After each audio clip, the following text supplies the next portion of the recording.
Kara. On a eu donc des séances d'activité, c'était le samedi. On a eu des séances d'activité le samedi et le dimanche, on a terminé les séances. Donc, j'étais sorti pour faire le forfait Internet parce que mon forfait était épuisé. Et quand arrivé dans la boutique, puisque les dames là elles servaient, il y a d'autres qui payaient. Donc j'étais arrivé, je devais aspirer. Donc j'étais là quand une amie, une ancienne amie avec qui j'ai fait le lycée, était aussi arrivée pour payer. Donc elle et moi on causait. On était en train de causer quand 5 individus sont arrivés. Ils sont arrivés. Ils m'ont pris, monsieur Amenouévé, qu'est-ce que tu es venu pour faire à Kara? Bon, c'est la police universitaire de Kara, suivez-nous. Bon, je me suis dit, d'accord, allons-y. Ils m'ont conduit sur un terrain de basketball que je ne maîtrise pas trop parce que je n'ai pas fréquenté cette ville. Ils m'ont soumis à des interrogations. Ils m'ont demandé si c'est qu'est-ce que je suis venu pour faire, où est-ce que j'ai trouvé de l'argent. Je leur ai dit, c'est mes aides, mes bourses d'études que j'ai conservées parce que naturellement, chaque année, nous devons renouveler nos sections. Donc nous prenons des dispositions financières à cet effet. Ils ont dit non, que c'est des hommes politiques qui nous ont envoyés. Ils ont même parlé de l'archevêque Quadro. Je leur ai dit non, l'archevêque Quadro nous a juste invités à participer à une activité et nous ne pouvons jamais décliner une invitation d'une personnalité importante aussi comme ça. Donc là, ils ont commencé par me tabasser. Ils étaient 2, à tabasser 2 ordonnés. Et l'autre là, lui, s'est en chargé de me tirer par terre. Et donc, ils m'ont enlevé mes pantalons. Et donc, c'était comme ça. On était là presque 1h30, 2h du temps. Et comme ils ont fini, maintenant, ils prenaient des vues. Ils ont pris les parties où j'ai eu des plaies.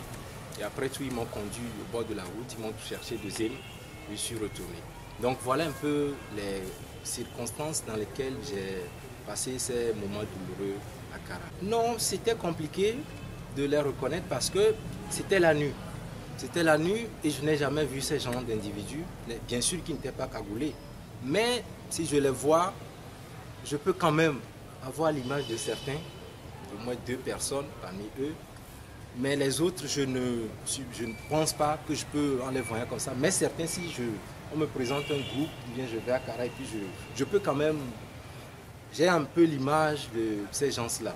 Donc suite à ça, ils m'ont dit de quitter la ville la même nuit.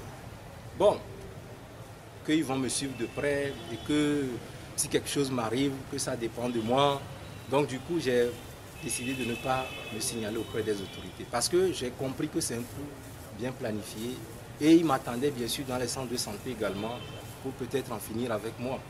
Parce que la façon dont j'ai été tabassé, des coups de pointe de pied au ventre, au niveau de la poitrine et tout, et arrivé aussi où j'étais logé, ça n'allait pas.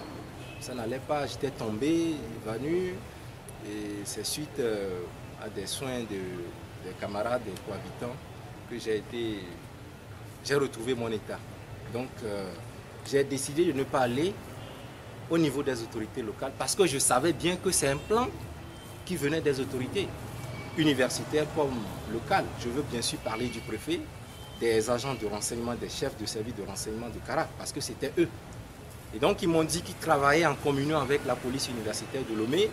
Bon, avec des choses bizarres des questions bizarres qu'ils m'ont posées, ils m'ont soumis, ils m'ont imposé à répondre parce que à dire oui, que c'était ça pour qu'ils puissent me libérer. Donc, ne soyons pas étonnés un jour si les autorités évoquent des arguments, des hypothèses bizarres sur nos fonctionnements. Oui, en fait, les amis de Kara nous ont appelés, ils subissaient également les mêmes sorts, les coups de fil téléphoniques venant des numéros inconnus. Ce matin même, j'ai déjà eu 3 amis qui m'ont informé de cela. Donc, je crois que c'est un coup bien planifié.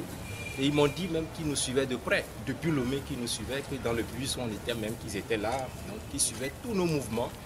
Et pour l'instant, nous sommes en train de travailler là-dessus pour qu'on puisse ramener tous les camarades au niveau, dans leur état d'engagement normal, parce qu'actuellement, ils sont tous frustrés, ils ont peur, et il faudrait qu'on y travaille là-dessus pour que chacun puisse retrouver la confiance dans notre combat. Non, là, moi, je vais les qualifier de peureux et d'irresponsables.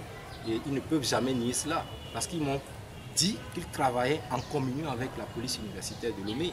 Ils m'ont parlé un peu de ce que nous faisons à Lomé comme activité, donc je ne peux jamais douter de leur négligence ou bien de leur démenti à propos de ce qui s'était passé.